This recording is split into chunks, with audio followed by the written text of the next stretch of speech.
1908年2月5日，英国伦敦以南47英里的布莱顿地区莱利路18号出生了一对非常特别的双胞胎女孩。这对双胞胎女孩自她们出生以来，她们的臀部和臀部就连在一起，直到她们离开这个世界，她们也未曾有一刻分离。即使后来她们各自结婚，也是共享血液循环，骨盆处融合相连。幸好姐妹两个没有共享其他主要的人体器官，她们就是全球最为著名的连体双胞胎之一——希尔顿姐妹。黛西·希尔顿和维尔莱特·希尔顿，他们之所以在全球有名，除了他们是上世纪30年代最为出名的滑稽表演者以外，他们跌宕起伏、悲惨壮烈的人生也是世人纪念他们的主要原因。他们出演的电影《怪胎》曾在全球禁播30年，更在他们去世以后为他们的人生故事增加了一层神秘的色彩。大家好，欢迎收看《万象奇谈》，我是大象。今天我们就一起走进希尔顿姐妹波澜壮阔的人生。点赞3连，马上开始。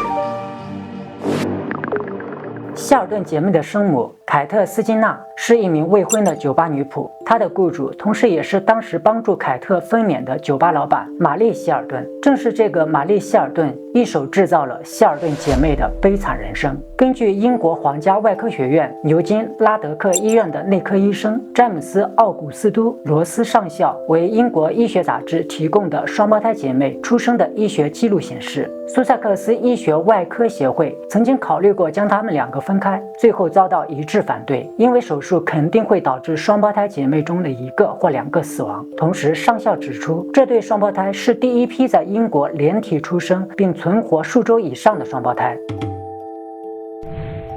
女孩们的母亲凯特对于她们的出生十分抗拒，她认为她们是上帝对她混乱生活的惩罚。而帮助凯特分娩的酒吧老板玛丽·希尔顿却十分兴奋。很显然，玛丽从这两个女孩的身上看到了巨大的商业前景，她果断地从生母凯特那里购买了这对刚刚出生的双胞胎女孩，并让女孩们跟随自己的姓氏希尔顿。女孩们首先停留在玛丽的女王武器酒吧，并在那里展出。稍大一点的时候，她们又搬到了晚星酒吧，在那里观众只要花上2便士，就可以目不转睛地看着女孩们被融合的地方，甚至可以高价触摸。黛西和维尔莱特在1942年的自传《希尔顿姐妹的生活和爱情》中透露，她们小时候常被玛丽老板虐待。当我们让她不快的时候，她会用皮带抽打我们的背部和肩膀，强迫她们把几乎所有的时间都花在唱歌和排练舞曲上面。这其中还包括了玛丽的丈夫和女儿。1911年，也就是女儿们刚刚3岁的时候，玛丽开始在狂欢节上展示她们，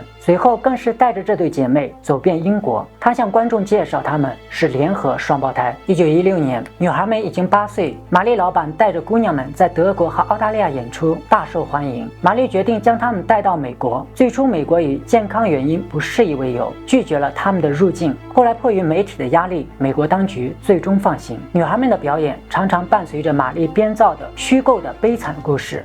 不编造已经很可怜了，好吧，让观众们愿意为之买单，并完全控制了姐妹们赚的钱。换句话说，女孩们赚的钱分文未见。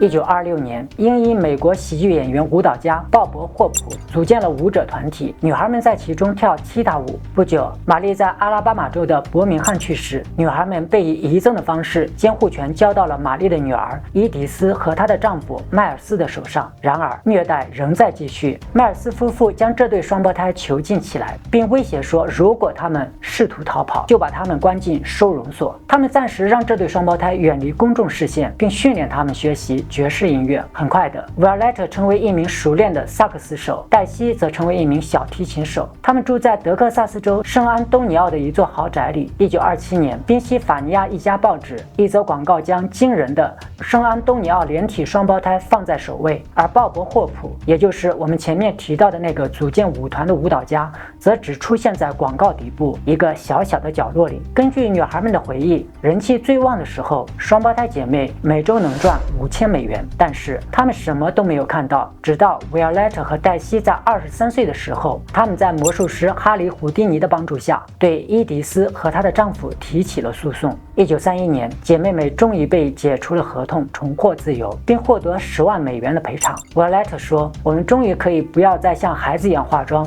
头发上还要打这个蝴蝶结。我一直都想喝一杯鸡尾酒，我想抽烟。”黛西补充道：“我们做到了。”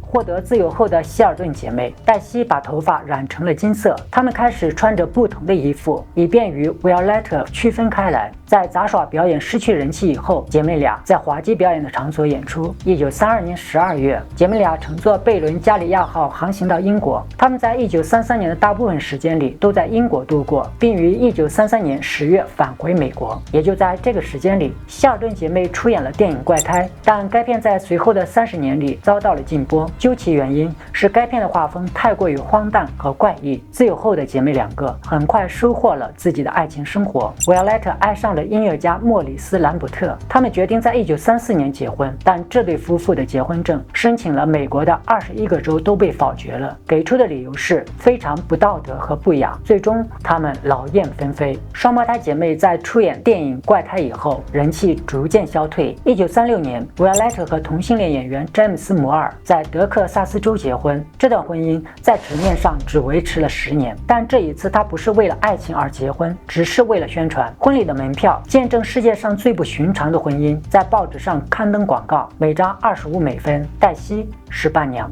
1941年，黛西也迎来了自己的爱情春天。她与舞蹈家哈罗德·艾斯特普结婚，但这场婚姻仅仅维持了10天。传说黛西只是为了和姐姐怄气，因为她或许根本就不喜欢男生。1952年，姐妹俩主演了第2部电影《终生之所》，这是一部以她们的生活为基础的剥削电影。但很遗憾，这部电影又是一个失败之作，并没有给她们的生活带来更好的改善。黛西和 Violetta 最终联系了北卡罗来纳州夏托勒市莫里斯服装帝国的菲利普·莫里斯，他把他们安置在克莱顿酒店，并试图安排他们在剧院和其他公众场所演出，但公众的兴趣已然退去。希尔顿姐妹最后一次公开露面是在1961年的北卡罗来纳州夏洛特举行的一次驾车活动当中，他们的旅行经理把他们遗弃在那里，没有交通工具，也没有收入，他们被迫在附近的一家杂货店找到了一份工作。杂货店的老板查尔斯·里德回忆说，他们告诉我，他们可以帮我拖地板，还可以整理货架，并在商店周围做任何事情，而我只需要为其中1个人付钱。很显然，查尔斯是个善良的人，他最终让姐妹两个做了结账的工作，并且付的是2个人的钱。1969年1月4日，朋友们发现姐妹两个已经有好几天没来上班了，开始担心他们。查尔斯作为他们的雇主，要求警察对他们的住处进行检查。当警方进入他们的出租房时，发现黛西的尸体在加热炉旁边蜷缩成一团，好像在取暖。Violetta 在黛西的身旁，法医检查后显示，他们死于史称1968年的大流感。这场流感约有10万美国人为之付出了生命。同时，法医的报告也显示，黛西是先走的，她的妹妹 Violetta 在其去世后的4天跟随其后。2014年，一名叫做谢拉·查尔兹的女生出现在夏洛特市。她通过研究双胞胎家族史的系谱学家发现，黛西和 Violetta 是她的阿姨。女招待凯特·斯纳金，也就是姐妹俩的生母，后来又生了2个孩子。在第2个孩子埃塞尔·凯特出生以后，她就死了。这个孩子后来也被收养了。这位谢拉·查尔兹女士就是第2个孩子埃塞尔的女儿。我想让人们知道有人关心着这对双胞胎。谢拉在采访时说，这就是我去他们坟墓的原因，我知道我的妈妈也会去的。